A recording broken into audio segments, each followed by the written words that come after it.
Assalamualaikum warahmatullahi wabarakatuh. Berjumpa lagi dengan AF19 Channel yang selalu menemani Bapak Ibu atau teman-teman semua dalam belajar baik P3K maupun CPNS. Jangan lupa subscribe, like, share, dan selalu support channel ini agar saya semakin bersemangat untuk memberikan soal-soal P3K maupun CPNS. Jika Bapak Ibu mau request, silahkan tulis di kolom komentar. Nanti akan saya buatkan dan akan saya bahas di channel ini. Baik, langsung saja kita lanjut ke part 2. Pemberian umpan balik jika siswa heterogen adalah A. Representative feedback, B. Cumulative feedback, C. Quantitative feedback, D. Institutionalized feedback, E. External feedback. Kita masuk ke pembahasan. Representative feedback, salah satu karakteristik massa adalah komunikasinya bersifat heterogen. Oleh karena itu, akan sulit untuk mengatur umpan balik yang didapat dari semua komunikan. Maka, dalam hal ini biasanya umpan balik didapatkan dalam bentuk sampel dari beberapa komunikan yang menjadi perwakilan representatif. Hal ini dianggap mampu mewakili komunikan secara keseluruhan, meskipun yang memberikan pendapatnya hanya sebagian orang saja. Jadi, jawaban yang tepat adalah A. Representative feedback. Kita lanjut nomor 22. Pengamatan pertumbuhan pohon singkong merupakan penilaian A. Kinerja, B. Produk, C. Portofolio, D. Proyek, E. Praktek. Kita masuk ke pembahasan. Pada kasus soal di atas, kata kerjanya adalah pengamatan. Penilaian proyek bertujuan untuk mengembangkan dan memonitor keterampilan siswa dalam merencanakan, menyelidiki, dan menganalisis proyek, mengamati, mendiagnosis, mencari hubungan, mengeksplorasi, menyelidiki, menginvestigasi, ataupun memecah masalah. Jadi, jawaban yang tepat adalah D. Proyek. Kita lanjut soal nomor 23. Membuat anyaman merupakan penilaian A. Kinerja, B. Produk, C. Portofolio, D. Proyek, E. Praktik. Kita masuk ke pembahasan. Penilaian produk mengaplikasikan pengetahuan yang dimiliki ke dalam wujud produk dalam waktu tertentu sesuai kriteria yang telah ditetapkan baik dari segi proses maupun hasil akhir. Jadi, jawaban yang tepat adalah B. Produk. Soal selanjutnya adalah siswa diminta mengamati proses fotosintesis termasuk penilaian A. Kinerja, B. Produk, C. Portofolio, D. Proyek, dan E. Praktik. Pada kasus soal di atas, kata kerjanya adalah pengamatan. Penilaian proyek bertujuan untuk mengembangkan dan memonitor keterampilan siswa dalam merencanakan, menyelidiki, dan menganalisis proyek. Mengamati, mendiagnosis, mencari hubungan, mengeksplorasi, menyelidiki, menginvestigasi, ataupun memecah masalah. Jadi, jawaban yang tepat adalah D. Proyek. Soal nomor 25. Siswa membuat laporan hasil pengamatan proses fotosintesis termasuk penilaian A. Kinerja, B. Produk, C. Portofolio, D. Proyek, E. Praktik. Penilaian produk mengaplikasikan pengetahuan yang dimiliki ke dalam wujud produk dalam waktu tertentu sesuai kriteria yang telah ditetapkan baik dari segi proses maupun hasil akhir. Jadi, jawaban yang tepat adalah B. Produk. Kita lanjut soal nomor 26. Penilaian harus mampu menelusuri dan melacak kemajuan siswa sesuai dengan rencana pembelajaran yang telah ditetapkan. Ini prinsip penilaian sebagai A. Keeping track, C. Checking up, C. Finding out, D. Summing up, E. Finding in. Pembahasan prinsip keeping track yaitu harus mampu menelusuri dan melacak kemajuan siswa sesuai dengan rencana pembelajaran yang telah ditetapkan. Jadi, jawaban yang tepat adalah A. Keeping track. Soal nomor 27. Manakah cara paling efektif dan bermakna dalam mengkomunikasikan hasil penilaian harian atau capaian sementara kepada siswa dan orang tua? Yang A. Menggunakan angka-angka dan peringkat sementara siswa dalam kelas. B. Menggunakan angka-angka tanpa disertai peringkat. C. Dalam bentuk kategori A sama dengan sangat baik, B sama dengan baik, C sama dengan kurang, D sama dengan kurang sekali. Yang D, dalam bentuk angka KKM yang dicapai mata pelajaran dan kelulusannya. E, dalam bentuk deskripsi tentang KKM yang sudah dicapai dan belum dicapai. Jadi pembahasannya adalah karena dalam penilaian harian, maka cara yang paling efektif adalah dengan mendeskripsikan tentang KKM, mana yang sudah dicapai dan belum dicapai, sehingga memudahkan siswa didik dalam proses pembelajaran. Jadi jawaban yang tepat adalah E, dalam bentuk deskripsi tentang KKM yang sudah dicapai dan belum dicapai. Soal nomor 28. Hari ini diadakan penilaian oleh Pak Bobi, guru bahasa Jawa. Jumlah nomor soal ada 10. Siswa diminta untuk mengerjakan 7 nomor soal dari 10 yang diberikan. Siswa bebas memilih 7 nomor soal dari 10 soal yang diberikan Pak Hobi. Yang dilakukan Pak Bobi tidak sesuai dengan prinsip penilaian. A. Adil, B. Objektif, C. Menyeluruh, D. Sistematis, E. Beracuan kriteria. Jadi dalam kasus di atas telah menjadi keadilan dalam pengerjaan siswa karena tidak adanya subjek, maka pilihan yang tepat adalah adil. Adil berarti penilaian tidak menguntungkan atau merugikan peserta didik karena kebutuhan khusus serta perbedaan latar belakang agama, suku, budaya, dan lain-lain. Jadi jawaban yang tepat adalah A. Adil. Soal nomor 29. Pagi ini, penyerahan raport untuk siswa SMP Mekarsari. Bu Neni adalah guru matematika di SMP tersebut. Saat sehabis pembagian rapot, tiba-tiba Bu Neni didatangi oleh orang tua murid sambil marah-marah dan menggerutu karena nilai anaknya jelek. Padahal menurutnya anaknya adalah siswa yang pintar.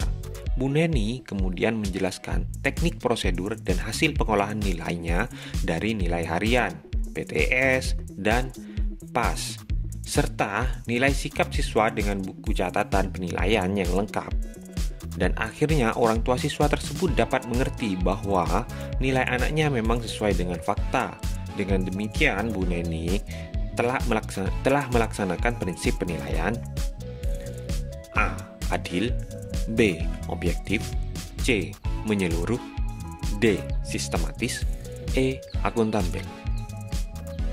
Jadi pada kasus soal di atas, Bu Neni menjelaskan teknik prosedur dan hasil pengolahan yang merupakan prinsip penilaian akuntabel, yang berarti penilaian dapat bertanggung jawabkan baik dari segi teknik, prosedur, maupun hasilnya. Jadi jawaban yang tepat adalah E. Akuntabel. Soal nomor 30. Dalam setiap kali penilaian, Pak Joko selalu membuat rubrik penilaian yang berisi kriteria penilaian yang mencerminkan kompetensi yang akan dinilai. Hal ini sesuai dengan prinsip penilaian A. Sistematis, B. Beracuan kriteria, C. Menyeluruh, D. Sistematis, E. Akuntabel. Jadi penilaian berisi kriteria penilaian yang mencerminkan kompetensi yang dinilai merupakan prinsip penilaian beracuan kriteria, yang berarti penilaian berdasarkan pada ukuran pencapaian kompetensi yang ditetapkan. Jadi, jawaban yang tepat adalah B. Beracuan kriteria. Soal nomor 31.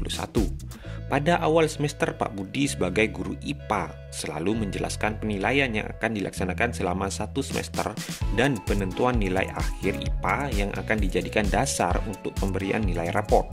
Hal ini artinya Pak Budi telah menerapkan prinsip penilaian A. Sistematis, B. Terbuka, C. Terpadu, D. Menyeluruh, E. Akuntabel.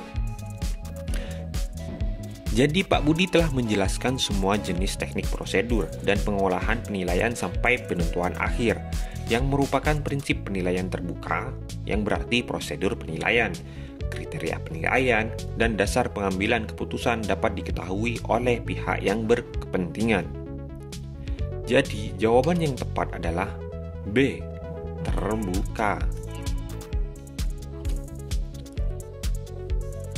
Kita lanjut soal nomor 32.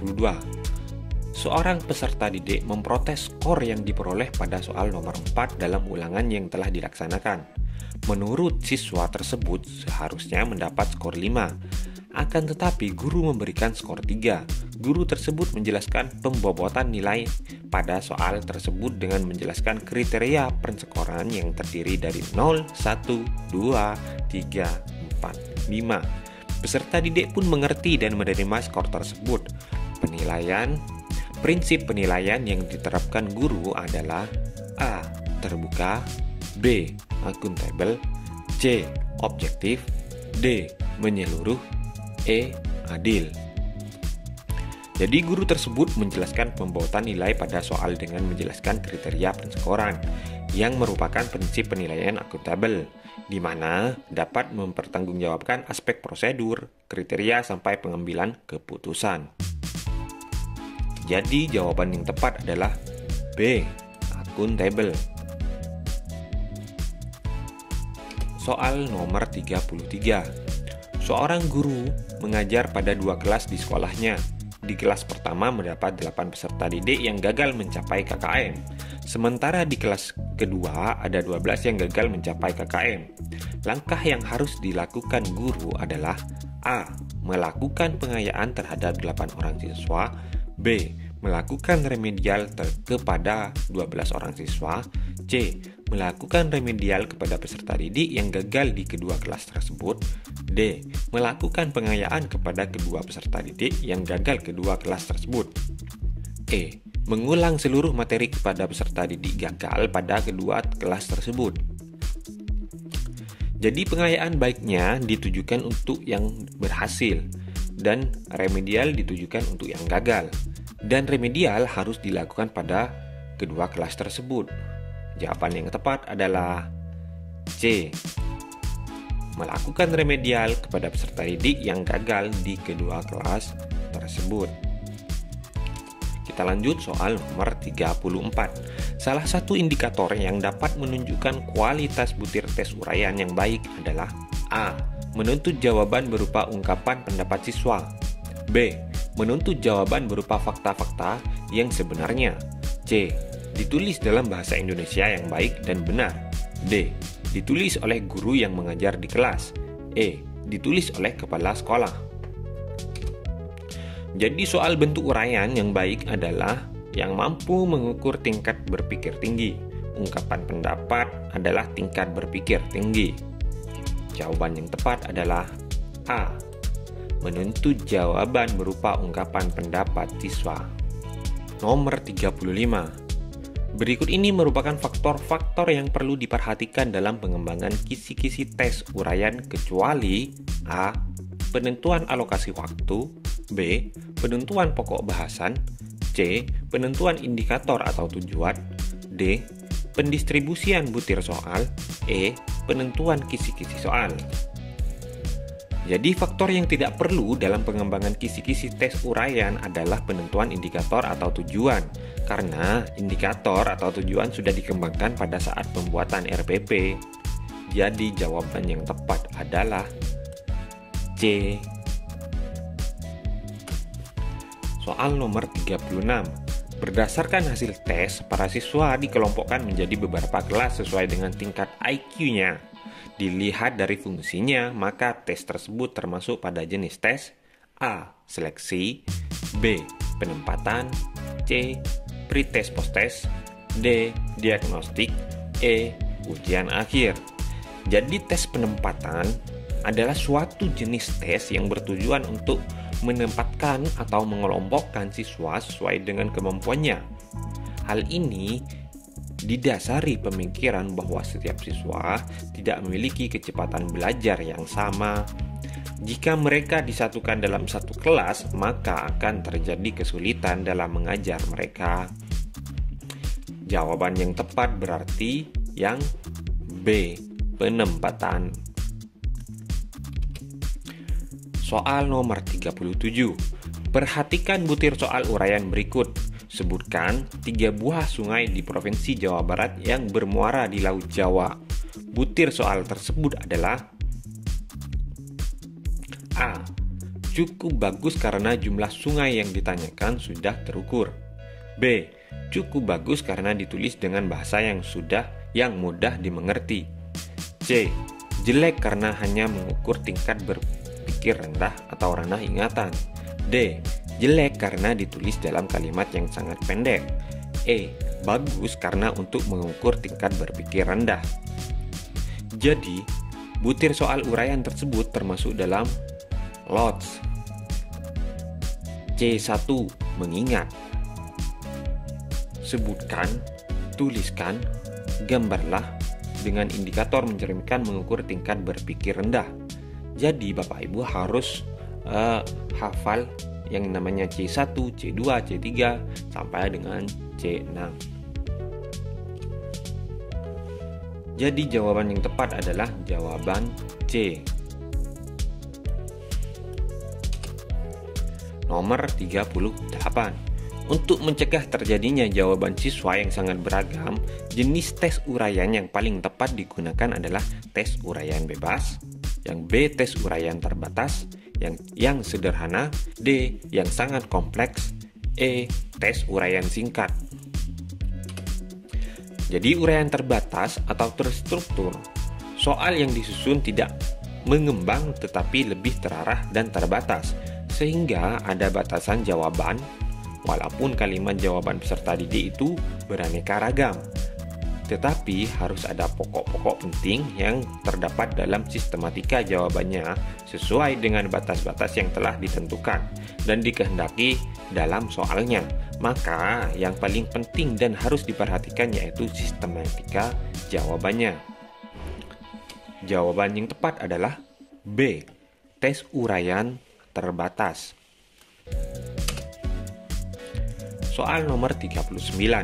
Dengan melihat hasil pretest, seorang guru dapat mengetahui bahwa 3 dari 8 soal yang diberikan mampu dijawab hampir seluruh siswa dengan benar. Jika Anda sebagai guru, manfaat apa yang dapat dipetik dari informasi tadi? A. Mengajarkan seluruh materi sesuai dengan kurikulum agar penugasan siswa lebih baik. B. 3 dari 8 soal tersebut tidak akan ditanyakan lagi pada saat melakukan post-test. C. Materi yang telah dikuasai siswa tidak perlu diajarkan lagi pada proses kegiatan belajar mengajar. D. Melaksanakan pelajaran remedial untuk materi yang belum dikuasai siswa berdasarkan hasil pretest. E. Perlu memperbanyak soal latihan. Jadi pretest adalah kemampuan awal, maka materi yang telah dikuasai tidak perlu diajari lagi pada proses kegiatan belajar mengajar, karena waktu untuk mengerjakan materi yang 3 soal tadi dapat digunakan untuk memperdalam materi lain. Maka jawaban yang tepat adalah C. Materi yang telah dikuasai siswa tidak perlu diajarkan lagi pada proses kegiatan belajar mengajar. Soal nomor 40. Dalam rangka penilaian tingkat keberhasilan pembelajaran, maka perlu dilakukan penilaian dalam bentuk tes. Di dalam penilaian dikenal dengan istilah tes formatif dan tes sumatif. Perbedaannya adalah A. Mencakup materi dan bentuk soal. B. Bentuk soal dan waktu pelaksanaan. C. Cakupan materi dan waktu pelaksanaan. D. Bentuk soal dan kondisi peserta didik. E. Soal isi dan soal pilihan. Jadi masuk ke pembahasan tes formatif itu apa? Tes formatif adalah penilaian ulangan harian. Tes sumatif penilaian akhir semester. Sehingga yang membedakan adalah cakupan materi dan waktu pelaksanaannya. Jadi jawaban yang tepat adalah C. Cakupan materi dan waktu pelaksanaan. Sekian, terima kasih Bapak Ibu telah menonton video ini. Semoga Bapak Ibu lolos P3K tahun ini. Semoga sukses selalu. Assalamualaikum warahmatullahi wabarakatuh.